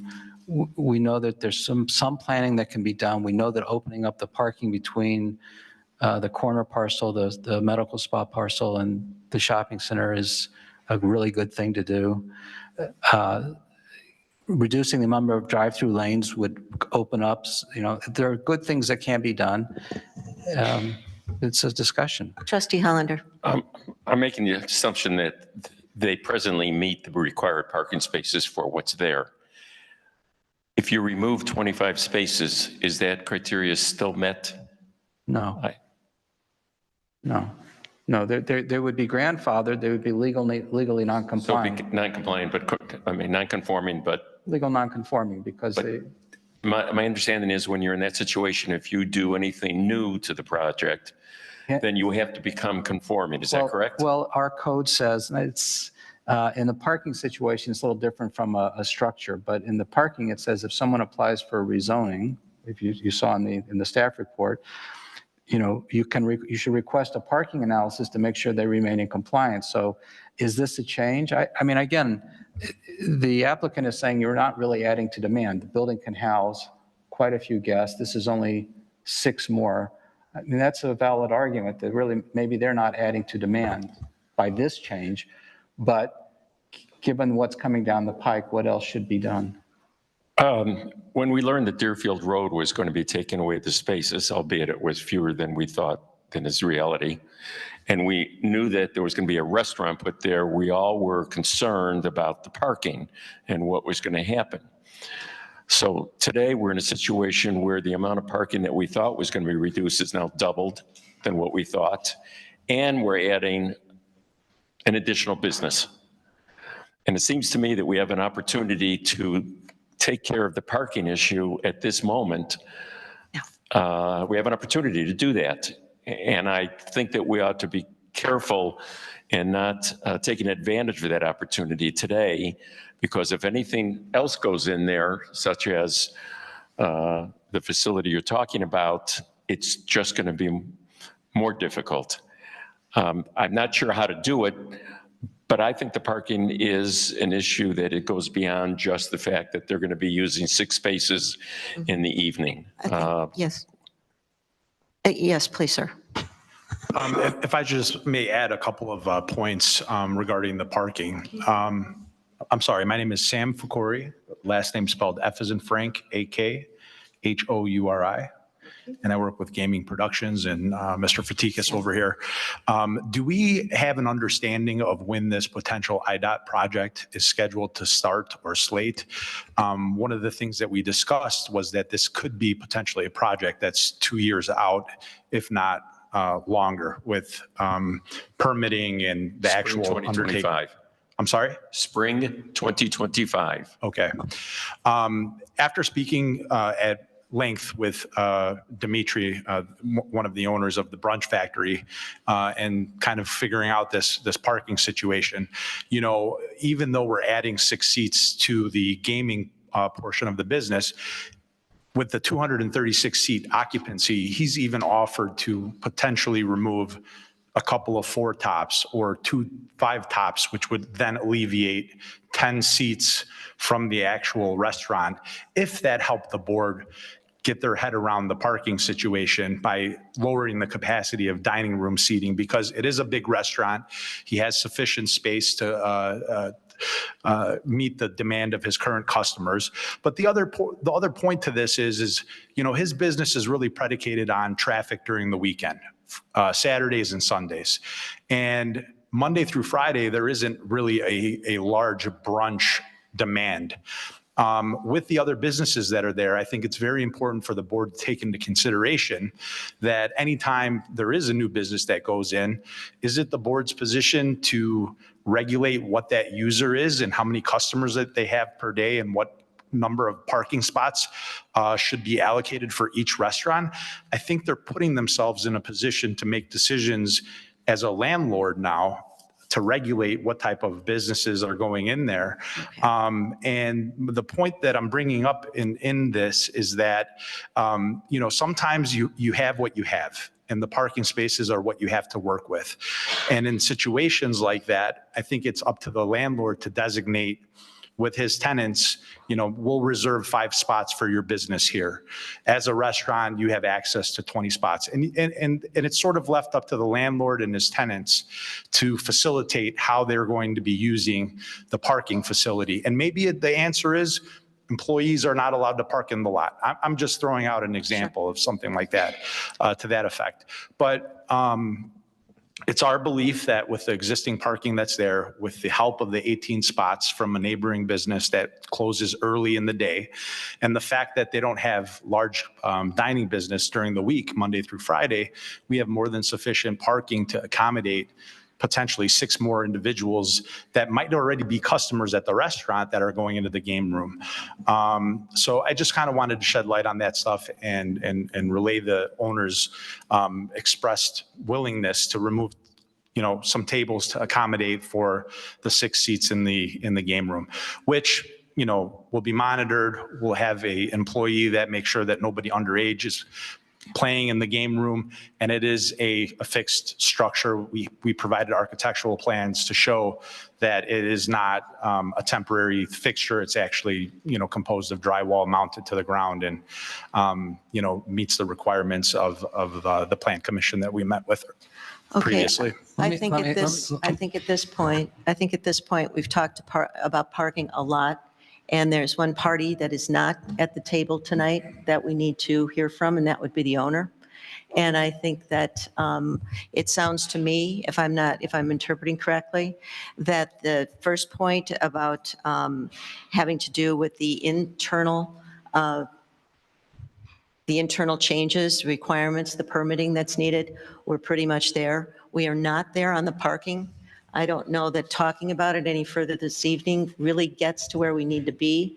I think we need to have a focused meeting, and that, again, the party that's not here, we need to be talking with them as well, because you've talked to the med spa, but you can't bargain with the med spa. So I think we have some parking things that we have to flesh out. Sounds like everything else is in place. We've met it. So my suggestion to the board would be, we've heard everything that we have, you know, we've heard about parking, we've heard about ordinances, special uses, all those kinds of things that might be going in. I think parking is going to take some more time and some off-board serious meeting before, and that's the second item that the Plan Commission came back with, and that will determine when you come back to the board will have something to react to. Trustee Clayton.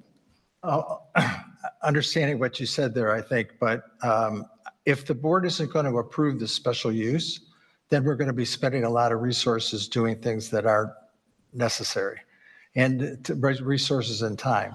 So my suggestion would be that we vote on the special use subject to those 2 conditions, and then we revisit it to see if those conditions have been met. Can I suggest maybe that you direct the attorney to prepare an ordinance for you for the next meeting with those conditions? Right. And that way you'll have both things moving in a direction. Can I add to that? Can you tell us what you're thinking the parking requirement is going to be? Because I'm not sure where we are, and if you're going to put an ordinance together, can you give us the outline of what you think you're going to be doing? It's going to say that the ordinance is approved with the following conditions. With respect to the barrier, it will be this. With respect to parking, I will have a few blanks. And between now and the next meeting, we will fill in the blanks based on some of our discussions. Okay, trustee Jamerson? The only other critical thing that we talked about and that the applicant can't really do anything about is the road access. And that, I think, is critical to something. And I don't know if it needs to hinge on this or it needs to hinge on something else, but we need that is a critical item to keep that center afloat.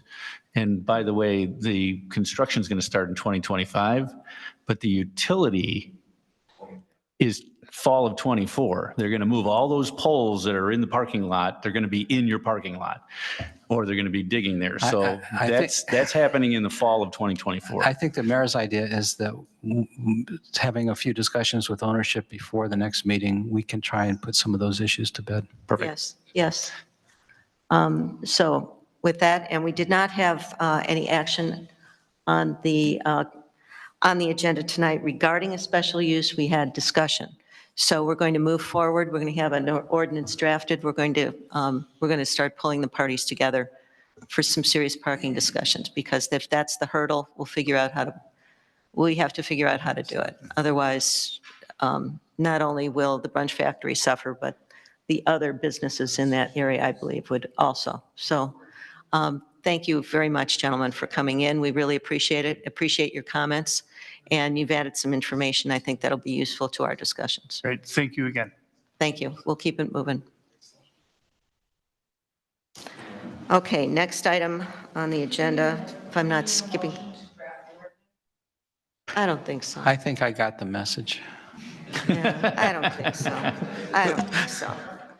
Okay, there's no old business. Are there any visitors wishing to address the board this evening?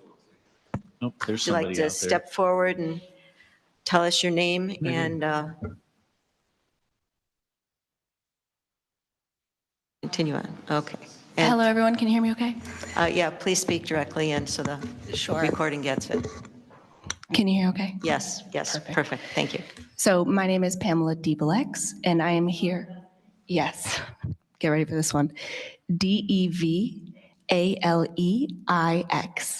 Yes, no problem. I'm here to present a request to have a Camp Bow Wow franchise in the shops of Riverwoods. It's a dog daycare, grooming, training tenant that we've been looking into, and it's something that we're really excited about. Hopefully, we've had some issues with vacancy. Sorry. So my family is involved with both shops and Colonial. I am not personally involved, so I don't deal with any of the management. But we are meeting tomorrow with the mayor and a few others to discuss some of the concerns that were brought forth today. But tonight I'm here to discuss questions and give some information about a potential incoming tenant that we have to occupy what has been a center that has struggled with vacancy issues for a long time. With a tenant, to earlier conversation, that is a pickup drop-off model, not a restaurant, not a spa, not a place where people park for 1, 2, 3 hours, a place where people park for 1, 2, 3 minutes maximum. And to have a tenant that's willing to occupy a space of that size, approximately 7,200 square feet, it would be about a third of the center, having a pickup drop-off type business, I think, pertinent to earlier conversations would be a big benefit. So Mr. Witt had sent me some talking points to address preliminarily. So if you'd like, I could kind of just give you some of the basic information we have. So the existing use, it would be in the shops center, not Colonial, so the center north of it. It has had a vacancy issue of about 35%, which is pretty significant. So we've been trying to find ways to find suitable tenants that would benefit the community, but also benefit the center. And this was our best, kind of most creative approach to be able to do that, especially with the concerns that have been raised tonight. So what is the existing use? Well, nothing. We've got leases expiring in December, and we've got an already pre-existing vacancy, and we'd be combining spaces to make that happen. It would be about 7,200 square feet. As I mentioned, a dog daycare, boarding, training, enrichment, grooming, and it would be an indoor facility only. So we had long conversations with Camp Bow Wow about this, and they had mentioned that about 50% or more of their facilities have outdoor space, but based on their research, when presented with the opportunity to go outdoors, less than 20% of the dogs actually do it. So indoor space is the dog preference. What they did the outdoor space for was more of a marketing tool to what they call pet parents. And for a number of reasons, we didn't feel that was necessary or really even possible. So this is strictly an indoor space entirely. Would it be convenient? Yes, it would be convenient due to the pickup drop-off model, the nature of it. Would it be public health, safety, morals, welfare interests? So Camp Bow Wow as a franchise, it has over 200 locations nationwide, so they're not new in this space. They're pretty experienced in what they do, and they've created a number of mechanisms to ensure what they call smell neutrality. So it's not a bunch of air fresheners, trying to cover scents, or you don't walk in and it smells bad, because that wouldn't be good for business. So what they've created is a smell neutrality. They have in-ground potty systems where they put the waste, it goes directly into the sewage system as people using a restaurant toilet might. And instead of putting it in bags in a trash bin, or putting food in a trash bin in the back of the building at night and attracting, certain animals, raccoons, rats, whatever it may be, everything just kind of goes down that system. So that's something that they've actually created and is proprietary to their franchise, which is interesting. Again, with safety, it's an all indoor facility. And in terms of community interests, one thing that I found that's important to me personally is, as an animal advocate, they work closely with local shelters. Oftentimes, they've spent over $1 million helping animals across the country get medical attention that owners can't afford. They have rehomed hundreds of thousands of dogs over the last decade. And I've spoken to some of the representatives from Orphans of the Storm, and we'd be working in conjunction with them should all of this go through, to be able to do adoption events, to be able to foster some of those dogs at this facility, to be able to help kind of facilitate adoption for these animals. And that's something that I personally am really passionate about. So it's something that aligns with me personally, but I can imagine it's an easy thing for community members to align with as well. A few other points is it's an opportunity to bring more tenants or more participants to the shopping center, because basically Camp Bow Wow has a data analytics system that determines the viability of a location based on a number of statistics. They do it in conjunction with CBRE. And when I first started communicating with them, they plugged in our location, and the viability of our location based on their data analytics system was a 92%. And when I inquired about that, what they told me was the majority of Camp Bow Wow, the average Camp Bow Wow that gets approved is in the low 80s. So a 92% from a demographic match standpoint is pretty high and an A match for them. So it's a location that they feel is really well suited based on the demographic and among other factors as well.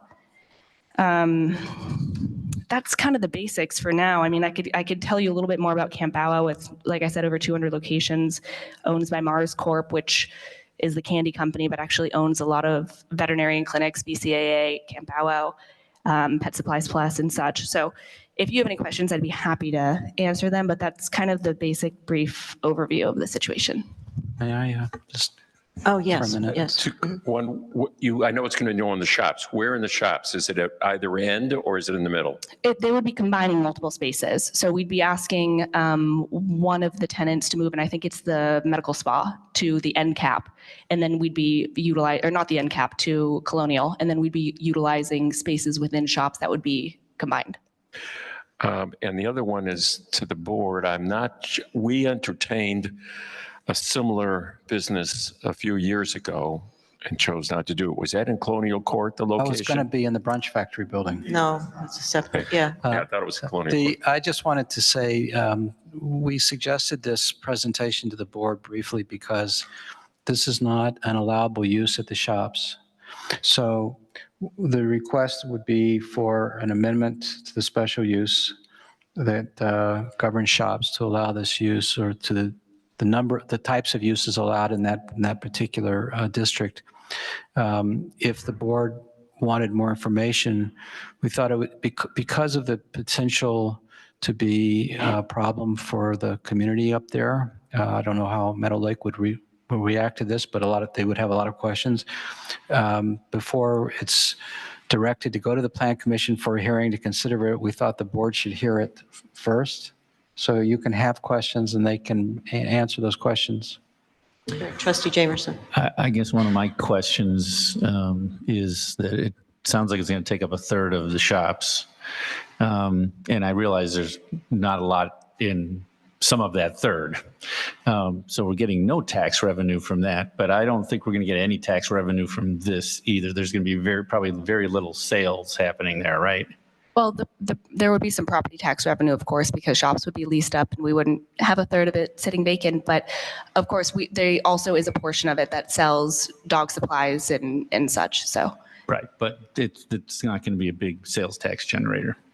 So that would be my only concern. I will say alternatively, it's vacant, which is a no sales tax I generator. understand that. Yeah. You don't have to tell that to me. I Sure. get that. It's Yeah. just, I mean, you're taking up a third of a shopping center that probably, I wasn't on the board when it was brought in, but I think that at the time, the board probably thought it was going to generate sales tax. Yeah, And but right now, there's there's a lot of there's services. there's a lot of services in there that are not generating sales tax. That's my only comment. Well, this would require, that's why I mentioned it would require an amendment, because the special use had in mind a division between food uses, service uses, and retail uses. And I think we'd have to go back and revisit that allocation. Yeah. But besides just this type I mean, of use. the bank didn't give us any sales tax either. So, I mean, you know, Yeah. and that's probably part of the space where the bank is. Where the bank was, that's right. Yep. Yeah. Yeah, the point here is to get a feel for the board. Should the board, is the board interested in having the Plan Commission take a good look at it? Is this something that we think we should move forward and continue? I'd rather see something there than not have something there. No, I don't- I'd I rather don't have a revenue producing something than a non-revenue producing something. Maybe we're only going to get a half our cake. Yeah. Thinking of the other types of businesses which have been interested in various spaces or have been there and really have not done well, I'm certainly positively disposed towards this one. It does have a benefit to the community in general. I would not be against it because it's not revenue producing as No, being the only reason. I understand to take And that I into didn't, consideration. I didn't say I was against it because No, of I'm that. just saying that that's a consideration. It's not enough for me to think no in advance. So I would be more inclined to pursue this because we don't have much else going on there. And I don't think in the future, we're going to see a lot more coming. Yeah, and I would say I'm not opposed either. I actually think, why not? I think we just need to be careful about our residents in Meadow Lake, make sure that they're in on the ground floor so they understand what it is and what it's going to look like and what it may potentially look like. One thing I did want to That's what I add, was going to say. We Trustee should- Clayton, Oh, but there's please. still going to be noise. I mean, Trustee Clayton, please. We should make sure that the public hearing on this, if they go through the process, is well advertised. We don't want to go through a situation do with all. where we're doing things in secret and blah, blah, Yes, blah. Yeah, because we've heard that before.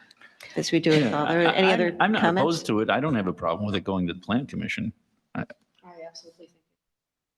absolutely think it should go to the Planning Commission, and I Okay. think this could actually drive other Trustee Smith? businesses. Trustee Eastman, I agree. I think it's fine. Trustee Hollander, Trustee Clayton. I agree. We should go through the Plan Commission. and one other thing I Begin did the want to add process. in terms of the residential concerns was that's something that I brought to Camp Bow Wow, and they're incredibly hands-on and helpful with everything from start to finish. But one thing that they mentioned is they actually have locations where they have offices above their facilities and even some residential apartment buildings above their facilities. And they have gone the lengths to determine how to best comply with concerns such as noise or waste or whatever it is. And it's because of the 200 location, over 200 locations they have and the issues they've already faced, which has made them successful in mitigating those concerns and maintained a good rapport in the community. Well, I think you've got a feel for the board. They'd like the Plan Commission to hear this out, and positive reception so far. Excellent. I appreciate your time. Thank you. Thank you very much. But in the meantime, you know nothing about plans for Baby Vegas, if we ask you? No, I'm sorry. I'm not involved with the management of it at all. So, but from my understanding, there's a meeting tomorrow, so I'll be present there, and I'm happy to facilitate whatever meetings need to take place to help get that going. So tomorrow we meet, if I'm not mistaken. Yes, So, that's true. yes, and I've been helping to facilitate that in order to kind of help this project move along. Thank you. Yes. Thank you very much. Committee reports. Finance, Economic Development, Trustee Clayton. Communications, Trustee Dickin. Nothing to report. Woodlands Ecology, Trustee Eastman. I just add two quick things. The mayor and I have been working on how to ensure that Riverwood's interests are best represented in the long term on the South Lake Mosquito Board. I think things are heading in the right direction there, but we're trying to think of who would be the right person to represent us in the future, and we're looking at options for that. The other issue that we had discussed was the potential for homeowners associations participating in the Woodlands Cost Share Program. As the code is written now, that is not the case. I think, as we had discussed earlier, I think it would be interesting to know, over time, I think part of it is figuring out if we were to expand the Woodlands Cost Share to include that, number one, who would participate, and then also understanding the cost now to the program. Is that going to be too much if we open that up? So we had responded, no, but it's not necessarily going to be the case in the future. So that's something that we'll look at in conjunction with Henry's question. And that's it. Any questions for our trustee? Thank you. Land Use and Roads, Trustee Hollander. No report. Building, Utilities, Stormwater, Trustee Jamerson. Present. The total permits for October were another, I think, record $2.5 million, and 90% of them are roofs. Roofs. But that brings our year-to-date construction value to just a hair over $21 million, which is what we did for the last 2 years. So, it's bringing revenue in, and it's creating issues for our building department because they're going crazy right now. Hopefully the cold weather will put a damper on the roofs. That's all I have. Any questions for Trustee Jamerson? Building, Community Services, Trustee Smith. Sure. So I've been having conversations with the RRA and RPC about village communications, especially with the demise or the shuttering of Village Voice. I have a meeting with Bruce on Friday to talk more about how we think about sharing information. That's it. Are there any questions? Can I just make a comment about that? No. Okay. That worked. You just said no and that happened. Every now and then. I'm a little disappointed that the Village Voice is being shut down. Not because I think it's been super informative, but I do think that the village should have some type of communication to its residents. And every other village around us puts out some kind of a monthly pamphlet like that, not quite this thick, but my office is in Northbrook and theirs is at least 8 or 9 pages. I know they're a lot bigger than us and they have a lot more going on. But the Village Voice was always a little bit behind the time because of the the issues. So anyways, so I applaud your effort. I just want to make sure that can't wait to there's see what happens. something that comes along. Volunteerism is not exactly at an all-time high, and I think that's probably one of the issues that really hit us. Not only that, but, electronic communications seem to be the way of the future, and our village, census-wise, says that all of our, not all, 95% of our homes have internet access. So there are some signals there, and Trustee Dickon, when we were working on the website, all of that, and the newsletter that she started and maintains. The Village Voice is great, but you had one person struggling to do it, and print and so forth. It's expensive, but again, I'm back to the volunteerism isn't exactly at an all-time high. Well, and I think, sorry, Rick, some of the other things that we're working on, though, is really talking about how do we make the Village Voice and actually make it kind of more current, and so that it's more useful information as opposed to kind of regurgitation of like meeting minutes and stuff like that. Maybe there's a way to make it kind of more targeted so that it's more headlines so that people can click on what's interesting versus printing 8 or 12 pages on paper. So there's just a lot of different things we're talking about and thinking about. I hear you. The concern is that the Village Voice was mailed to every resident in the village, was in their mailbox. How many people are subscribing to the newsletter?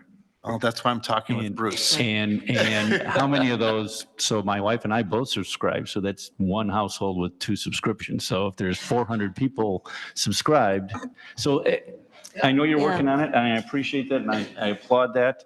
I just hate to see us not reaching everyone in the village. I know. It's a tough road. It's a tough road. We're working on strategies. And I'm delighted you're taking that on. I think that's great. I just got something in the mail from the RPC, and they're talking about that very same thing.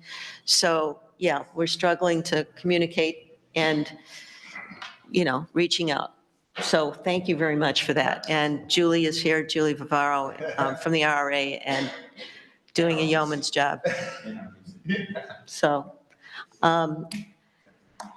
seeing no reason to go into executive session, our next meeting is scheduled for November 21 at 7:30, the regular time.